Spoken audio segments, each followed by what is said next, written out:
नमस्कार। न्यूज़ 24 उत्तर प्रदेश उत्तराखंड में आपका स्वागत है। आपके साथ मैं हूं मानस श्रीवास्तव। आज हम बात करने जा रहे हैं इंडिया गठबंधन की होने वाली बैठक की। दरअसल 5 राज्यों के चुनावी नतीजों के बाद ये पहली बैठक इंडिया गठबंधन की होने जा रही है और सबकी निगाहें इस पर टिकी हुई है। दरअसल जितनी उत्सुक भारतीय जनता पार्टी है इस गठबंधन की बैठक को लेकर के, उतना ही ज्यादा क्यूरियोसिटी आम जनता के मन में भी है।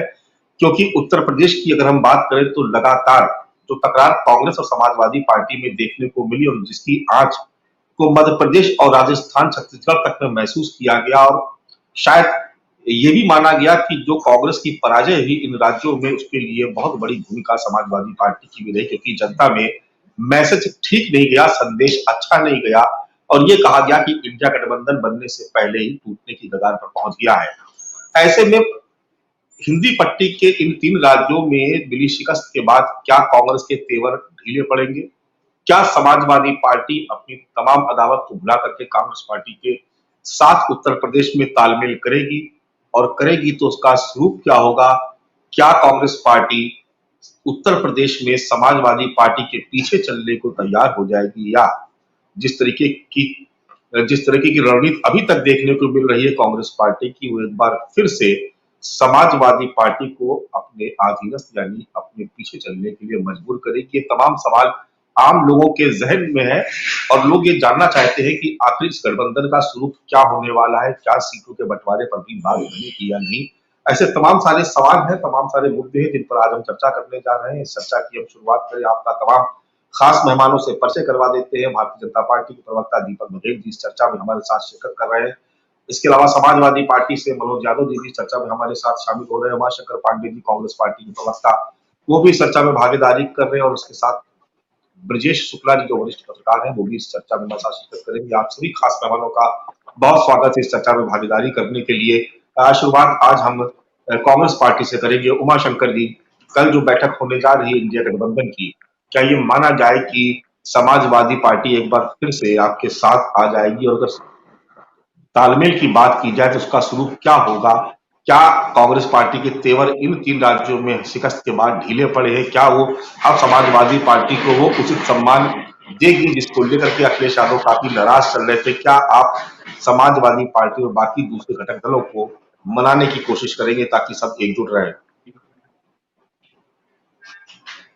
देखिए मानस जी, पहली बात तो यह है कि जो इंडिया बनी वो 2024 के लोकसभा चुनाव के लिए था। पीछे भी जो 3 बैठकें हुई वो सिर्फ इसलिए थी कि 2024 का चुनाव हम सभी एक समान सोच के लोग मिलकर लड़ें। बाद में तमाम बातें हुई जिसका आप जिक्र कर रहे हैं। अखिलेश यादव जी नाराज हुए या कांग्रेस पार्टी की तरफ से बयान आए। ये जो बातें हैं वो मुझे लगता है कि उचित नहीं थी और कारण चाहे जो भी रहा हो, लेकिन सकारात्मक सोच के साथ जिसके लिए इंडिया का गठन हुआ था वो अभी भी एग्जिस्ट करता। और आप देख रहे हैं कि विधानसभा का चुनाव खत्म हो गया और सारे इंडिया के जो शीर्ष नेतृत्व है वो कल आपको एक साथ बैठे हुए नजर आएगी। इसमें कहीं किसी को कंफ्यूजन नहीं था। मैं माननीय अखिलेश यादव जी को भी सुन रहा था, वो एक चैनल के कॉन्क्लेव में थे और उन्होंने भी कहा कि अब हम आगे बढ़ गए हैं और पुरानी बातों को हम भूल चुके हैं और क्योंकि अलायंस जो है वो 2024 के लिए था, तो अब 2024 का चुनाव होने जा रहा है, हम उसको मिलकर लड़ेंगे। कांग्रेस पार्टी को कभी इस बात का कंफ्यूजन नहीं था कि इंडिया वो एक सार्थक गठबंधन है 2024 के लिए और हम उस पर कायम थे। मैं तमाम जो उत्तर प्रदेश की तरफ से जो बातें आई, उत्तर प्रदेश में जो भी बातें हुई या मध्य प्रदेश में जो हुई, वो विधानसभा का दौर था, विधानसभा का चुनाव चल रहा था। मानस जी, लोकसभा के लिए इंडिया है और इंडिया ही जीतेगा, इंडिया एकजुट है, उसकी बैठक कल होने जा रही है। अब ये जो विधानसभा के चुनाव में जो चर्चा हुई, चाहे वो अखिलेश यादव जी की तरफ से बयानबाजी हुआ या हमारी तरफ से कुछ बातें आई, उसका 2024 और इंडिया को लेके उसका कोई रिलेवेंस नहीं है। वो बातें पीछे छूट गई हैं, आगे 2024 है। 2024 में इस देश को एक ऐसे तानाशाह से मुक्ति दिलानी है जिसने तमाम संवैधानिक संस्थाओं पर कब्जा कर लिया है, जिन्होंने कहा मिनिमम गवर्नमेंट मैक्सिमम गवर्नेंस। इसका क्या मतलब होता है मानस जी? इसका मतलब होता है कि सारी शक्तियां एक व्यक्ति में निहित होंगी। ये डेमोक्रेसी नहीं है, ये डिक्टेटरशिप है, ये ऑटोक्रेटिक रूल कहलाता है कि जब सारी शक्तियां किसी एक व्यक्ति में या उसके इर्द गिर्द रहने वाले लोगों में समाहित हो जाती है, तो दिस इज नॉट डेमोक्रेसी। ये डेमोक्रेसी लोकतंत्र नहीं है। जिस फार्मूले के साथ मोदी जी आए थे वो लोकतंत्र को खत्म करने का फार्मूला था। रिजल्ट तरीका क्या होना चाहिए? जनता विधायक चुनती है, जनता सांसद चुनती है, सबके हाथ में पावर होना चाहिए, डिसेंट्रलाइजेशन ऑफ पावर होना चाहिए। लेकिन मोदी जी ने क्या किया? उनका जो फार्मूला है वो है सेंट्रलाइजेशन ऑफ पावर। पूरी ताकत एक व्यक्ति में निहित हो जाए, और इसीलिए भारतीय जनता पार्टी के तमाम मंत्रियों के पास कोई काम नहीं है। सिर्फ एक काम है, राहुल गांधी जी, कांग्रेस पार्टी और विपक्ष के नेताओं के खिलाफ अनर्गल बयानबाजी करना। आप पिछले जी दीपक बघेल जी के पास चलते हैं। दीपक बघेल जी, अगर इंडिया गठबंधन एकजुट होता और सारे गिले शिकवे दूर हो जाते हैं तो फिर से वही चुनौती आपके सामने खड़ी हो जाएगी जैसे कि घोसी के उपचुनाव में खड़ी हुई थी। हुए तो ये मानस जी 1 सितंबर को भी थे, एक साथ में खड़े हुए। आपने देखा होगा मुंबई की बैठक में क्या हुआ। और कांग्रेस के जो नेतृत्व पर सवाल उठाने का काम भारतीय जनता पार्टी की सरकार तो कर नहीं है। इनके जो गठबंधन के दल हैं वही इन पर प्रश्न चिन्ह उठा रहे हैं, और उठाए भी क्यों ना, स्वाभाविक है। 2014 से लेकर 2023 तक अगर 60 विधानसभा चुनाव होते हैं तो 46 में तो ये हार जाते हैं। अगर 2011 से लेकर 23 तक की बात करें तो 12 साल के अंदर ये एक सरकार, एक सिंगल शॉट सरकार को भी रिपीट नहीं कर पाती। आंखें तरेने का काम कौन कर रहा है? भारतीय जनता पार्टी के कार्यकर्ता कर रहे हैं या भारतीय जनता पार्टी की सरकार कर रही है? हम तो इनके विपक्ष हैं, हम तो करेंगे, परंतु इनके खुद के साथी फारूक अब्दुल्ला क्या कहते हैं? यही हाल रहा कांग्रेस पार्टी का, 2024 के चुनाव में जीतेगी। ये स्थिति है आज इनकी। जेडीयू के नीतीश कुमार जी क्या कहते हैं इनके बारे में? कांग्रेस का गठबंधन से कोई सरोकार नहीं है। समाजवादी पार्टी के राष्ट्रीय अध्यक्ष श्री अखिलेश यादव जी क्या कहते हैं इनके बारे में?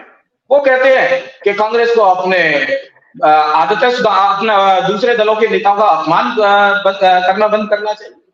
ये लोग हम कह रहे हैं क्या? आज ये कांग्रेस इस स्तर पर आके खड़ी है, उसका कारण स्वयं खुद कांग्रेस है और कांग्रेस का नेतृत्व है।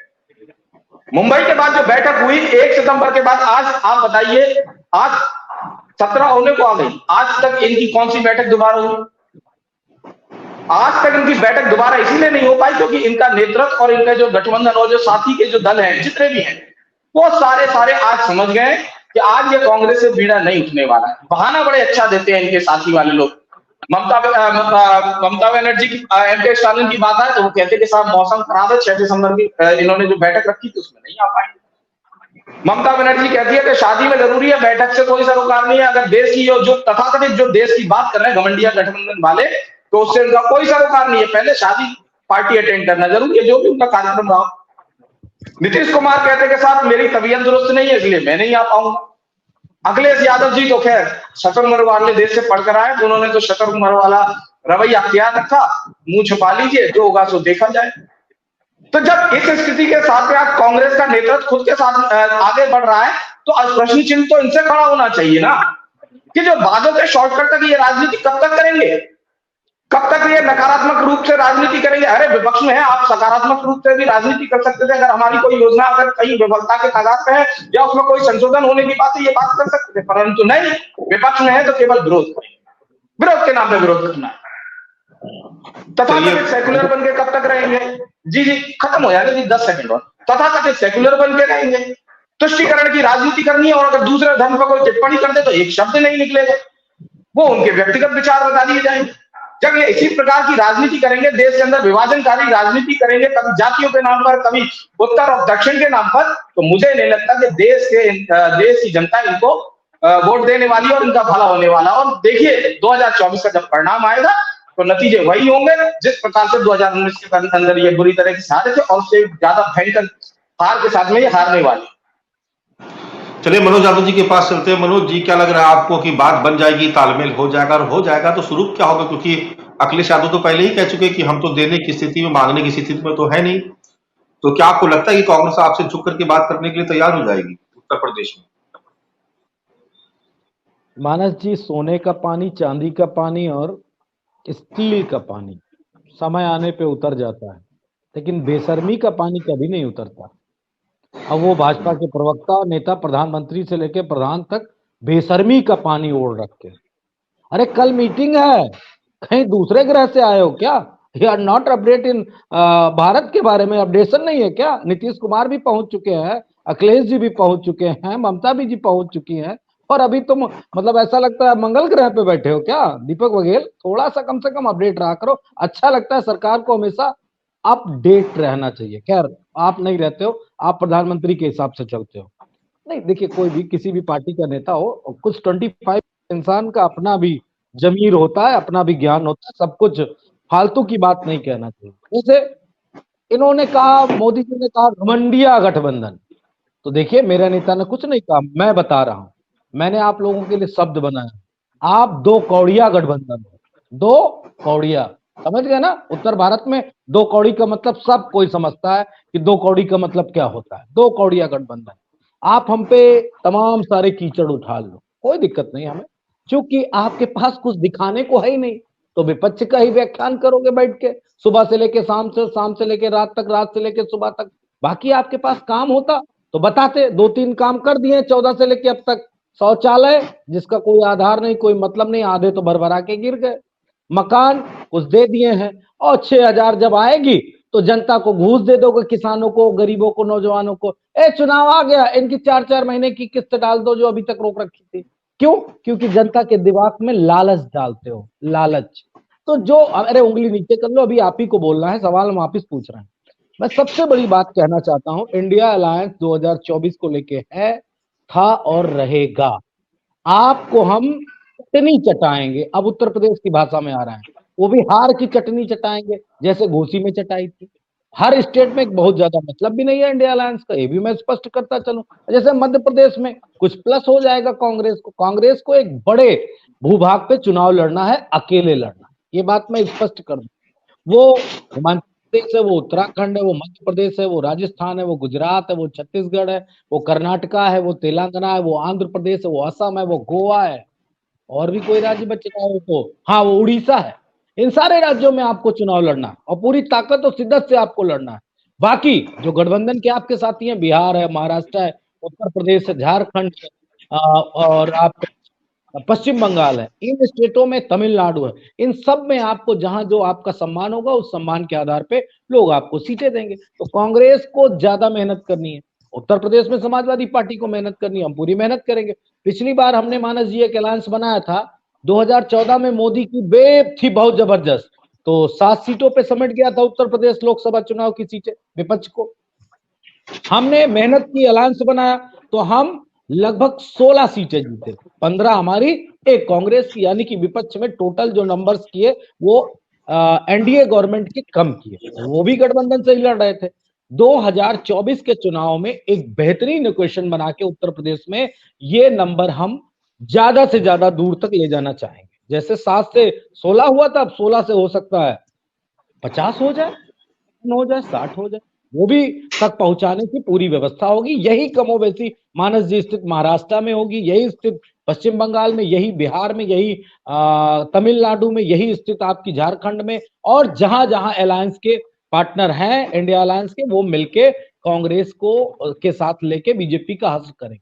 घोसी का चुनाव इस बात की स्टैम्प्ड मोहर है कि अगर अब तक एक चुनाव हुआ है पूरे देश में इंडिया अलायंस का, सिर्फ सिंगल एक सीट का चुनाव, वो थी घोसी की सीट पे सारे दलों ने समाजवादी पार्टी का समर्थन किया। हम लगभग 50,000 वोट, लगभग 50,000 वोटों के आसपास से हम चुनाव जीते हैं। इसलिए इंडिया अलायंस बिल्कुल मस्त है, कोई दिक्कत नहीं, सीट शेयरिंग हो जाएंगी।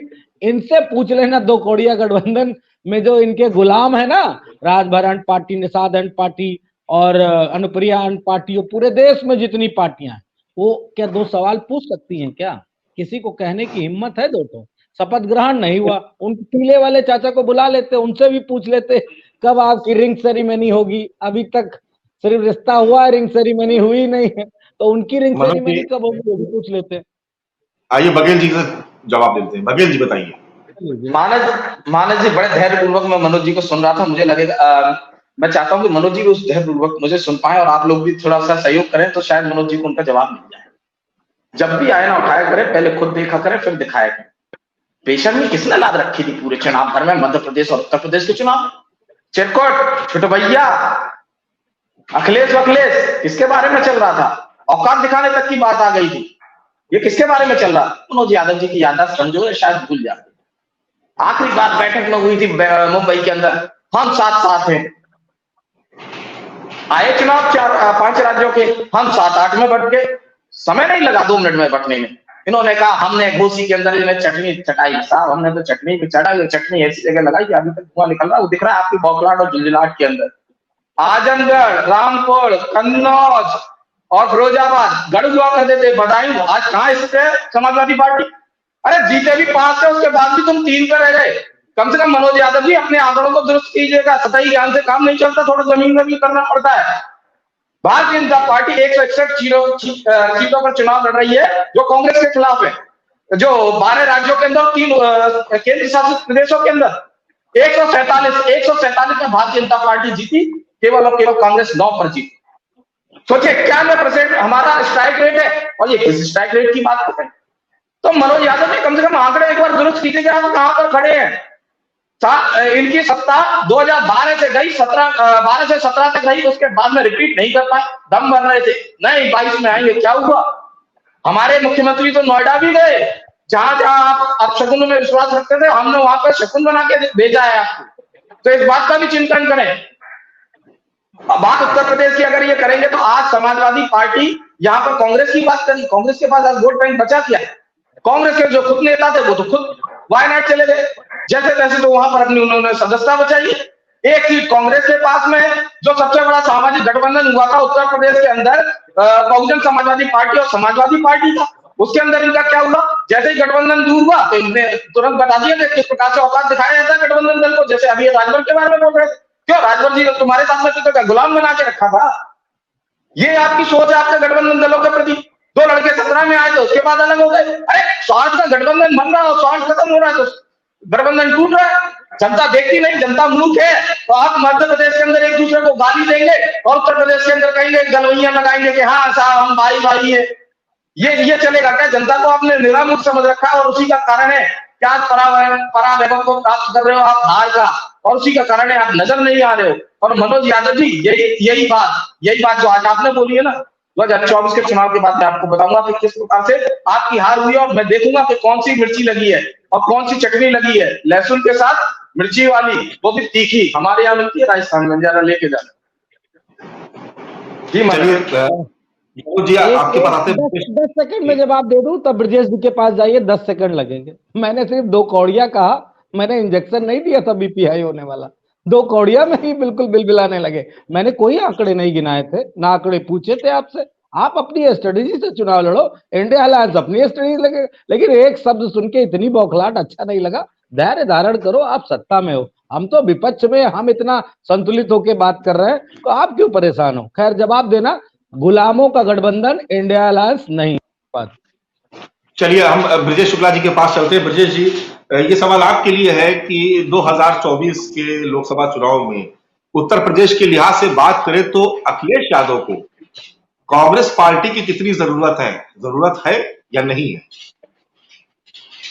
देखिए मानव जी, अखिलेश यादव को इतनी जरूरत नहीं है, कांग्रेस को ज्यादा जरूरत है। यदि आप जमीनी हकीकत देखेंगे, जैसा मैं देख रहा हूं जमीन में, तो कांग्रेस को ज्यादा जरूरत है यदि उसको अपनी स्थिति सुधारनी है। तो अखिलेश का अपना जनाधार है। मैं आपने देखा पिछले विधानसभा चुनाव में, उसके पहले भी जो लोकसभा चुनाव हुआ था उसमें अखिलेश की काफी मजबूती थी, उस समय मुलायम सिंह जी थे।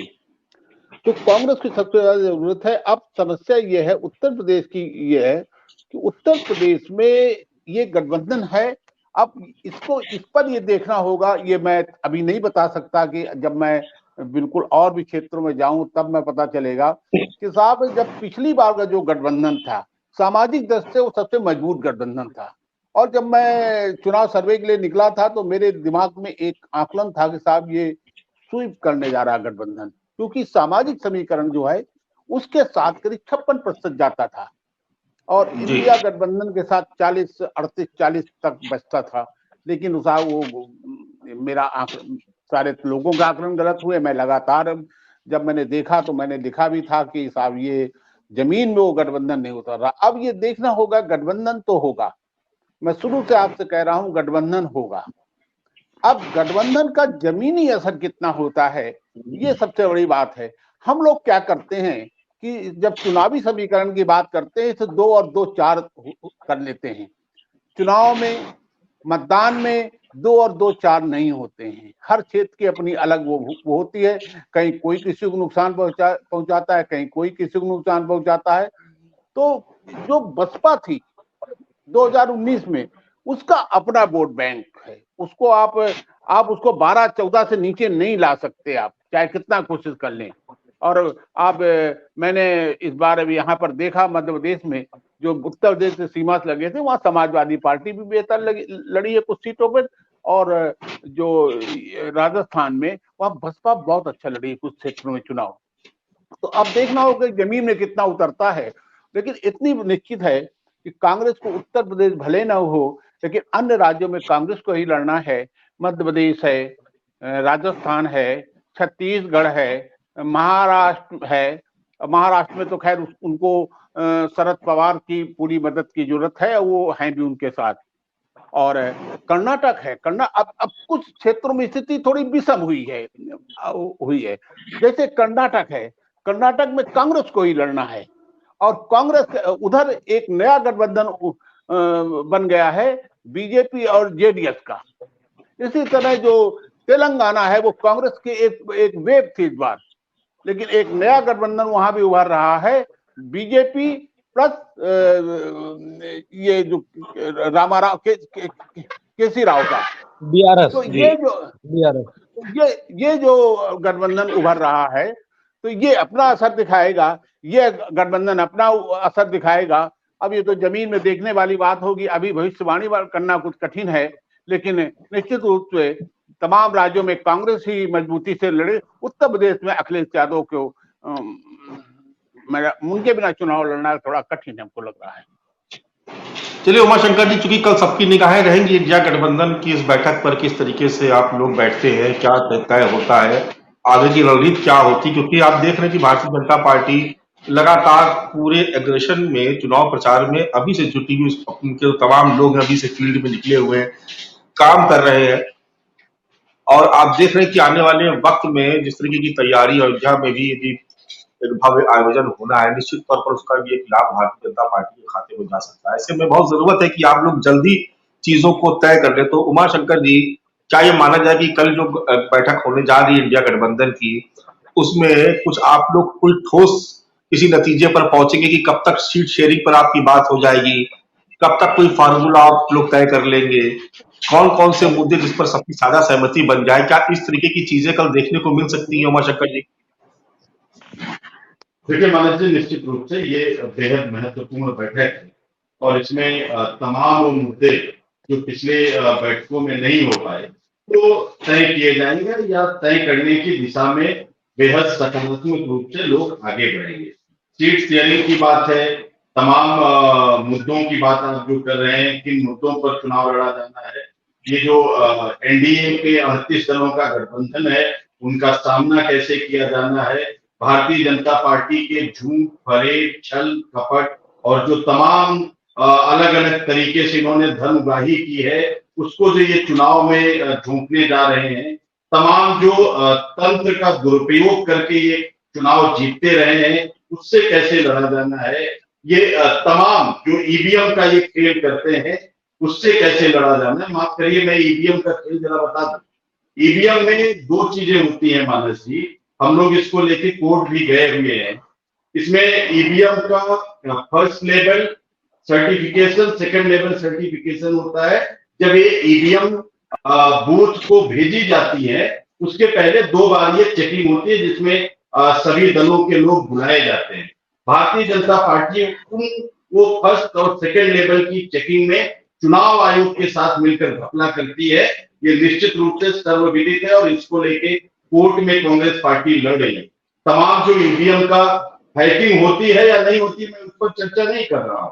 लेकिन जो ईवीएम बदल देने वाला खेल है फर्स्ट सेकंड लेवल चेकिंग के बाद उसमें घपला है और उसको लेके कांग्रेस पार्टी कोर्ट में है। तो ऐसे तमाम जो भारतीय जनता पार्टी का छल है, कपट है, धूर्तता है, ये साम दाम दंड भेद की जो पौराणिक रणनीतियां हैं, उससे कैसे इंडिया गठबंधन लड़ेगा और कैसे इस देश के डरे हुए लोकतंत्र को, कैसे इस देश के सहमे हुए जनतंत्र को निजात दिला पाएगी, इसके लिए इंडिया गठबंधन सकारात्मक सोच के साथ कल बैठेगी और निष्कर्ष की दिशा में और आगे बढ़ेगी। मानस जी, किसी से छिपा नहीं कि इंडिया गठबंधन पूरे सकारात्मकता के साथ कल बैठेगा। लेकिन एक और महत्वपूर्ण बात मैं जरूर आपके दर्शकों के संज्ञान में लाना चाहूंगा। कांग्रेस पार्टी भारतीय जनता पार्टी से 5 राज्यों में चुनाव लड़ी और ब्रजेश जी भी बैठे। आंकड़े इस बात के गवाह हैं कि कांग्रेस पार्टी को टोटल 4 करोड़ 92 लाख वोट मिले और भारतीय जनता पार्टी को इन 5 राज्यों में 4 करोड़ 81 लाख वोट मिले। यानी कि कांग्रेस पार्टी को जनता ने 11 लाख वोट ज्यादा दिया है। ठीक है, इन्होंने हमसे सीटें ज्यादा जीती हैं, 3 राज्य ये हासिल करने में फिर सफल हुए हैं, ये सच्चाई है। लेकिन जहां तक जनतंत्र और लोकतंत्र की बात है तो जनता ने हमको ज्यादा वोट दिए हैं। इस देश के लोकतंत्र ने हमको ज्यादा हमारे ऊपर भरोसा जताया और निश्चित रूप से लोकसभा के चुनाव में ये हमारे लिए बेहद सकारात्मक होने जा रहा है। भारतीय जनता पार्टी के साथी बड़ी बड़ी बातें कर रहे थे। मैं लास्ट बात कह दूं मानस जी, उठा के पूरे देश का उठा के मैच देख लीजिए। पूरे साउथ में भारतीय जनता पार्टी साफ है, कहीं नहीं है। नॉर्थ ईस्ट के इक्का दुक्का छोटे राज्यों में 1-2 सीटों के साथ गठबंधन बना के जिंदा है। और उधर से आप आइए पूर्वोत्तर राज्यों में, आप वेस्ट बंगाल से चलिए, वेस्ट बंगाल, उड़ीसा, बिहार, झारखंड, पूरा एक उधर का पूरा पूर्वोत्तर, इनका ईस्ट इंडिया पूरा साफ है, साउथ इंडिया साफ है, सेंट्रल इंडिया में है। और ये कहते हैं कि मोदी जी का डंका बज रहा है। तो ये भारतीय जनता पार्टी का अहंकार है जो जनता को डराकर तंत्र का को कब्जा में करके इस लोकतंत्र को समाप्त करने की दिशा में ये आगे बढ़ रहे हैं। इसको रोकने के लिए बेहद सकारात्मक सोच के साथ इंडिया गठबंधन के लोग बैठे हैं। और मैं पूरी जिम्मेदारी से कह रहा हूं, सीट शेयरिंग की बात हो या मुद्दों की बात हो या आप कह लीजिए कॉमन मिनिमम प्रोग्राम की बात हो, ये सब बातों पर आपको बेहद सकारात्मक के बाद सुनाई देगी। चलिए मनोज यादव जी के पास चलते हैं। मनोज यादव जी, देखिए इंडिया गठबंधन की कल चौथी बैठक होने जा रही है, लेकिन उससे पहले चूंकि बदली हुई परिस्थितियों में बैठक होने जा रही है, तो बाकी जो घटक दल है जिन्होंने आपकी और कांग्रेस की अदावत को देखा, उनके ये बयान आ रहे हैं और आज ही के ये सब बयान है कि ये कहा जा रहा है अलग अलग घटक दलों की वजह से कि जो 3 राज्यों में खासतौर से जो हार हुई कांग्रेस पार्टी की, उससे कांग्रेस पार्टी ने तो सबक लिया ही होगा, लेकिन जिन दलों ने ऐसा किया उनके साथ उनको भी सबक मिला है। तो क्या कोई सबक सीखा समाजवादी पार्टी ने इस हार के बाद, और क्या अब अखिलेश यादव जी का रुख नरम और लचीला होगा कांग्रेस के प्रति? देखिए, समाजवादी पार्टी गठबंधन को लेकर पहले दिन से सिंसियर थी। कुछ बयानबाजियां हुई, जो बयानबाजियां राजनीतिक दलों के बीच में और खासकर गठबंधन में नहीं होना चाहिए। मैं आपको और आपके दर्शकों को एक महत्वपूर्ण बात बताने जा रहा हूं, जो कांग्रेस मिस कर गई, वो क्यों मिस कर गई। आपने देखा होगा कि सर्वे में एज मिलता हुआ दिखा कांग्रेस को उत्तर भारत के 3 राज्यों में, जिसमें छत्तीसगढ़, महाराष्ट्र और मध्य प्रदेश, माफ करेगा, छत्तीसगढ़, राजस्थान और मध्य प्रदेश था। वो क्यों था एज? उस एज के बारे में कांग्रेस के रणनीतिकार नहीं समझ पाए। वो एज था इंडिया अलायंस की वजह से। सारे सर्वे ये कह रहे थे कि कांग्रेस जीत जाए, यानी कि जनता के मन में एक विश्वास इन 3 राज्यों में आया कि कांग्रेस बीजेपी को हरा सकती। गड़बड़ी कहां हुई? 2-2, 4-4 सीटों का मामला था। मुझे जो आंकड़ा पता चला, 15 सीटें टोटल 230 सीटों में इंडिया अलायंस गठबंधन को की डिमांड थी, जिसमें आप पार्टी, समाजवादी पार्टी और सीपीआई सीपीएम मिला के टोटल 15 सीटें। कांग्रेस के रणनीतिकार में से जो इन प्रदेशों को जो कांग्रेस नेतृत्व दे रखा था, उनकी हीला हवाली की वजह से, उनकी जद्दोजहद की वजह से, उन्होंने जो एक बेहतरीन नरेशन तैयार हुआ था, एक वैक्यूम बना था, उसको कांग्रेस के रणनीतिकारों ने स्वयं खत्म कर दिया। और उसमें कांग्रेस नेतृत्व की कोई गलती नहीं। उन्होंने अपने नेतृत्व को इतना विश्वास दिला दिया कि हम 150 जीत रहे हैं, कहीं हम रिपीट कर रहे हैं, छत्तीसगढ़ तो हम हार ही नहीं सकते।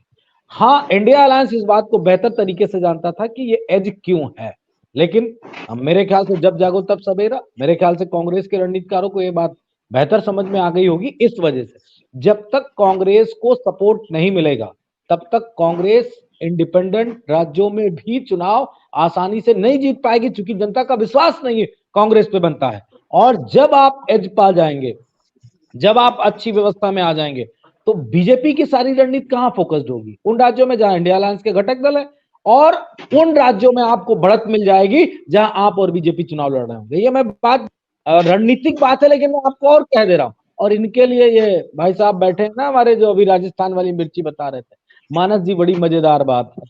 ये अभी तक यही बता रहे हैं कि इंडिया अलायंस में सीट शेयरिंग नहीं हुई। मैं आपको बता दे रहा हूं, ये खुलासा है मेरा, इंडिया अलायंस में सीटों को बंटवारा हो चुका है। ये मैं ब्रेकिंग दे रहा हूं।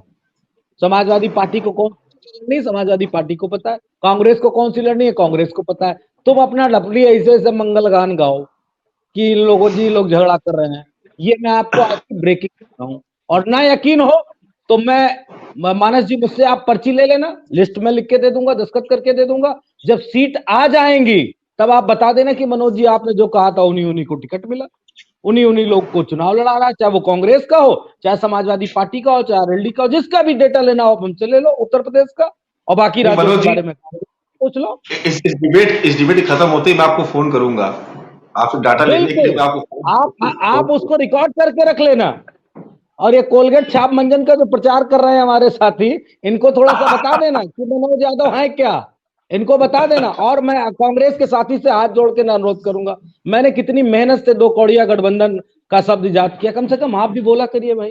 क्या ऐसा थोड़ी नहीं कि टैक्स लग जाएगा, ये सीटें कम होंगी? उस घमंडी प्रधानमंत्री को ये मुंह तोड़ जवाब है, और ये मैं दे रहा हूं तो आप भी दीजिए, आपके नेता भी दें, कि ये 2 कौड़िया गठबंधन है, जो इनके अलायंस के दल को हिम्मत नहीं है कि वो गठबंधन में रह के आपस में 2 बातें कर सके, या किसी से मैं सवाल एक सवाल मैं बघेल जी से ले लेता हूं। मनोज जी, बघेल साहब, देखिए, जो बात मनोज यादव जी जिसका जिक्र कर रहे थे और जिसके बारे में अभी ब्रजेश जी भी बता रहे थे, देखिए ये तो बात सही है कि जब 2014 की परिस्थितियां थी उस वक्त सब अलग अलग थे, तब आप 7 सीटें हारे। फिर जब सपा और बसपा एक साथ हुई तो आप 16 हार गए।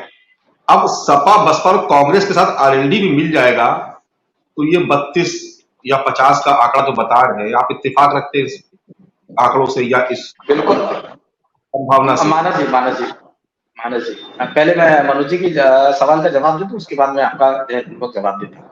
तो 2 कौड़िया कौन है, ये तो हमें मध्य प्रदेश और उत्तर प्रदेश के चुनाव में पता पड़ गया। कमलनाथ ने तो पहचानने से इनकार कर दिया। अरे कौन अखिलेश? 2 कौड़िया उसे कहते हैं जिसको पहचानने से इनकार कर दे। और आज प्रधानमंत्री श्री नरेंद्र मोदी जी को तो 76% उनकी लोकप्रियता है। ये किसके पास में है? ये प्रधानमंत्री श्री नरेंद्र मोदी जी के पास में है। जो 2 कौड़िया गठबंधन बोलने से काम नहीं चलेगा, और घमंडिया गठबंधन हम ऐसे नहीं बोलते। बांग्ला के मुखपत्र में छपा, हार के बाद में जब कांग्रेस की हार हो गई 3 राज्यों के अंदर, तो वहां पर ममता बनर्जी की टीएमसी पार्टी अपने मुखपत्र में लिखती है कि कांग्रेस को अपनी सामंतवादी और जमींदारी सोच से बाहर निकलना पड़ेगा। ये ममता बनर्जी लिख रही है, इनके गठबंधन के दल लिख रहे हैं, हम तो नहीं लिख रहे साहब। हम तो इन्हीं को कोट कर करके मानस भाई बात कह रहे हैं। और हमारी बात अगर ये करेंगे तो हमारी बात में तो देखिए, इससे पहले भी हम 2014 के अंदर 73 सीटों पर, बाद में हम 62 पर आए, 62 के बाद हम बढ़े हैं। और बीच में जो मध्यावधि चुनाव हुए, जहां पर उपचुनाव हुए, वहां पर समाजवादी पार्टी लगातार पहले 5 सीट जीत कर आए 19 के अंदर, पहले भी ये 5 थे, और बहुजन समाजवादी पार्टी के साथ में भी 5 रहे, और उसके बाद 3 तक आकर सीमित रह गए। तो कौन नीचे की तरफ जा रहा है, कौन ऊपर की तरफ जा रहा है, ये तो आंकड़े स्पष्ट रूप से बताते हैं। और मैं स्पष्ट रूप से बता रहा हूँ मानस जी, आज ये कितना भी कह ले कि हमें मंगल गान करना पड़ेगा, तो देखिए हमारा तो संस्कृति के प्रति सम्मान है।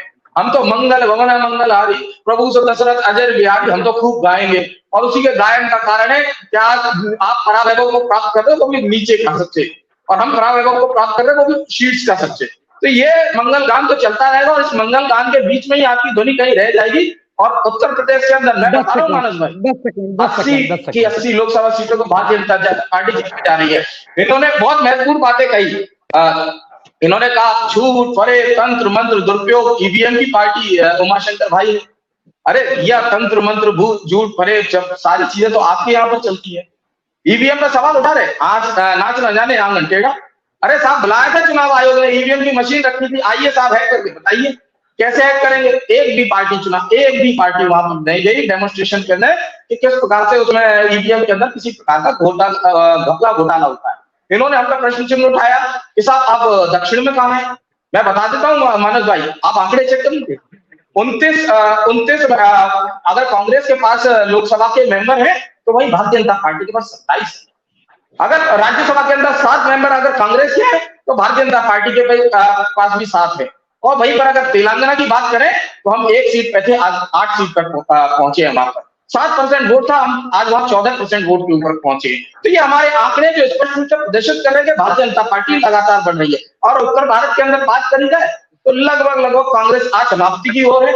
आज बताइए कि किस राज्य के अंदर इन्होंने दोबारा अपनी सरकार रिपीट करी? कोई नहीं करी। मैंने तो पहले भी आंकड़ा बताया, 12 साल हो गए एक सरकार रिपीट नहीं कर पाई। आज जनता का इस प्रकार से उनसे भरोसा उठ गया है। मध्य प्रदेश के चुनाव में, उत्तर प्रदेश के चुनाव में ये केवल ओल्ड गार्ड्स को लेकर आपस में जो एक दूसरे की खींचातान करते रहे, वहां पर दिग्विजय जी कमलनाथ का कुर्ता पकड़ते रहे, वहां पर सचिन पायलट उनका अशोक गहलोत जी का कुर्ता पकड़ते रहे। ये स्थितियां रही पिछले चुनाव के अंदर। और भारत में परिणाम क्या आया? आज इनको याद आई जब प्रधानमंत्री श्री नरेंद्र मोदी जी और भारतीय जनता पार्टी अगर नए नेतृत्व को लेकर आती है तो ये आकर अपना प्रदेश अध्यक्ष बदलते कि नहीं साहब पुराने खिलाड़ियों से खिलाड़ियों से काम नहीं होगा, 90s के नेता नहीं चलेंगे, अब नए नेता लेकर आते। तो ये परिस्थितियां है। समय का ध्यान रखना दीपक जी, जल्दी से अपनी बात कंप्लीट करिए क्योंकि मुझे लास्ट सवाल जो है मुझे जी के पास जाना है। जी 10 सेकंड। मैंने मंगल गान की बात इसलिए कही थी कि मंगल गाया करो लेकिन भगवान मत गाया करो। जब आपका मंत्री कहता है कि भगवान राम के पुत्र दशरथ के पुत्र ही नहीं तो वो सबसे बड़ी गाली है। और आज तक कोई कार्रवाई नहीं कर पाए। आप फिर कोलगेट का प्रचार करने लगे। आप दांत मत दिखाइए भाई, कम से कम इतनी गंभीर बात कही तो उसको जवाब दिया करिए। माता सीता मुझे हंसी आती है मनोज जी, आपको देखकर हंसी आती है। आपकी बौखलाहट और झुंझलाहट को मैं देख के हंसता हूं। मैं अपने चेहरे को देख के हंसता हूं कि किस प्रकार का फ्रस्ट्रेशन आपका सवाल हो गया है। मैं इस बात को देखकर हंसता हूं। टॉलगेट का प्रचार में ये मुस्कुराहट है, ये जनता का विश्वास है, जो जनता का समर्थन है, जनता के आशीर्वाद की जीत है। उसके कारण मुस्कुराहट है। आपके अंदर का जो गुस्सा, झुंझलाहट, आपकी वर्तनी की जो बदलती हुई भाषा है जो स्पष्ट रूप से बता रही है कि आपकी खिज निकल रही है और वो खिज दिखाई भी दे रही है। राम जी के पिता का नाम क्या है? राम जी के पिता का क्या नाम है? राम जी के पिता का नाम बताओ। राम जी के पिता का मैं ना करो। राम जी के पिता का नाम बताओ। राम जी के दशरथ जी तो वैसे आपका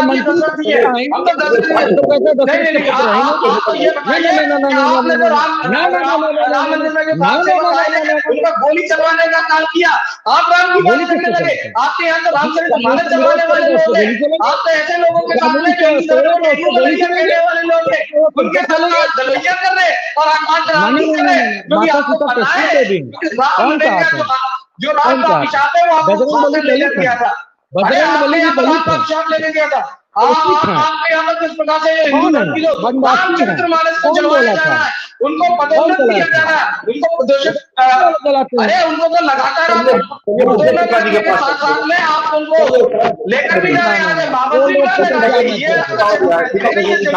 आप आपने मेरी देश को देखे नहीं जवाब आपने दे दिया।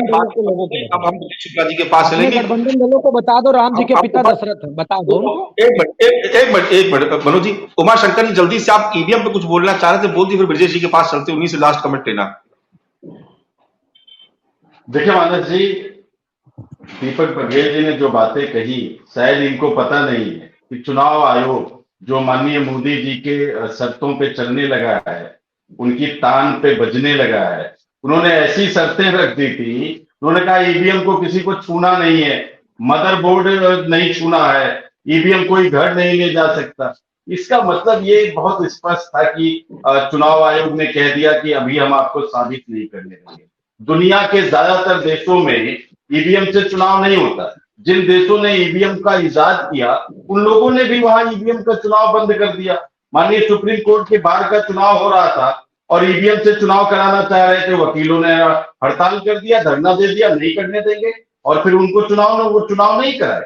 तो ये है, ईवीएम पर आप कह दो कि छूना नहीं है, बगैर छुए इसको हैक करके दिखाओ, तो फिर तो भाई विपक्षी दल नहीं जाएंगे। और यही हुआ था।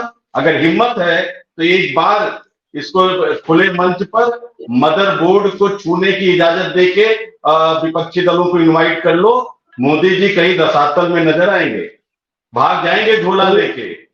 ब्रजेश शुक्ला जी के पास चलते हैं। दीपक बघेल जी, समय का चूंकि अभाव है इसलिए आप इस वक्त हम आपको नहीं समझ दे रहे हैं। ब्रजेश शुक्ला जी के पास चलते हैं। ब्रजेश शुक्ला जी, क्या लग रहा है आपको कि कल जो बैठक होने जा रही है, ये भी खबरें आ रही, कुछ लोगों ने ये भी कहा कि सीट शेयरिंग पे बात लगभग बन चुकी है, कल उस फार्मूले में भी डिस्कशन हो जाएगा। आपको लगता है कि मकर संक्रांति के आसपास जब पूरा देश राममय हो रहा होगा, उस वक्त तक सीट शेयरिंग पर कोई फार्मूला तय करके इंडिया गठबंधन भी आगे निकल चुका होगा? देखिए, इस बात पर दबाव है कांग्रेस पर विशेष रूप से कि पहले सीट शेयरिंग पे बात कर ली जाए। कारण कि आप सारे गठबंधन को बना लें, इसके बाद सीट शेयरिंग पे बात करें। और मैं लगातार चुनाव को देखता रहा हूं, मैं जानता हूं कि सारा गठबंधन बन जाता है, सब कुछ हो जाता है, फिर सीट शेयरिंग में मामला फंसता है। इसलिए ये बात बिल्कुल सही है कि पहले आप सीट शेयरिंग में बात कर लें। सीट शेयरिंग ही असली गठबंधन है। जब आप उस पर सहमति दे देते हैं, तब गठबंधन को आप अंतिम मोहर लगा देते हैं। तो सीट शेयरिंग, आप कितनी सीटों पर लड़ेंगे? कोई कह रहा मैं साहब, अब आप देखिए, मैं तो एनडीए की भी बात करता हूँ, इंडिया की भी बात करता हूँ, बड़ी बड़ी बातें होती हैं और कहते हैं कि साहब मेरा जो है, मैं 50 सीटें ऐसी हैं जहां मेरा बड़ा प्रभाव है। कोई कहता है 40 सीटें ऐसी हैं जहां मेरा बड़ा प्रभाव है। तो सारी लड़ाई आके सीट शेयरिंग में पर फंसती आके, जब सीट शेयरिंग हो जाती है। और सीट शेयरिंग ही नहीं, अब ये नहीं कि 15 सीटें लेंगे, आप 15 सीटें कौन सी लेंगे, इसको लेकर के साहब ये देंगे या नहीं देंगे। तो ये दोनों गठबंधनों के लिए मैं बात कर रहा हूं। जब आपका तय हो जाएगा कि ये सीट इनको जाएगी, ये सीट इनको जाएगी, असली गठबंधन वही है। बाकी तो मुलम्मा चढ़ाया जाता रहता है, बड़े बड़े दावे किए जाते रहते हैं, तमाम वादे किए जाते हैं और एकता की बातें की जाती हैं, सिद्धांत का मुलम्मा चढ़ाया जाता है। लेकिन जब सीट शेयरिंग हो जाती है और उसके बाद सीटों का तय हो जाता है कौन कहां लड़ेगा, असली गठबंधन वही है। और मुझे भी उसका इंतजार है, आपको भी उसी का इंतजार होगा। चलिए ब्रजेश शुक्ला जी, इस चर्चा को आज यही विराम देते हैं। आप सभी खास मेहमानों का बहुत बहुत शुक्रिया। ब्रजेश शुक्ला जी आपका, दीपक बघेल जी आपका, मनोज यादव आपका, उमाशंकर आपका भी बहुत बहुत शुक्रिया। कल इंडिया गठबंधन की चौथी बैठक होने जा रही है और ये कहा जा रहा है कि इस बैठक में जो 5 राज्यों में जिस तरीके के परिणाम और खास तौर से हिंदी पट्टी के 3 राज्यों में कांग्रेस की करारी शिकस्त के बाद न केवल कांग्रेस ने सबक लिया, बल्कि वो घटक दल जो लगातार इंडिया गठबंधन में एक दूसरे के खिलाफ बयानबाजी कर रहे थे, उनके लिए भी ये हार एक सबक साबित होगी। कल जब इंडिया गठबंधन के तमाम घटक दल एक साथ एक मंच पर बैठे होंगे, उस वक्त कोई ना कोई रास्ता जरूर निकलेगा जिसमें न केवल सीट शेयरिंग पर बात बन सके और आगे किस रणनीति के तहत, किस फार्मूले के तहत एक साथ एकजुट होकर के मैदान में उतरना है, इस पर भी कोई बात बन सके। चलिए आज इस चर्चा को यहीं पर समाप्त करते हैं। कल किसी नए विषय के साथ आप सभी के सामने फिर से हाजिर होंगे। तब तक के लिए इजाजत दीजिए। नमस्कार।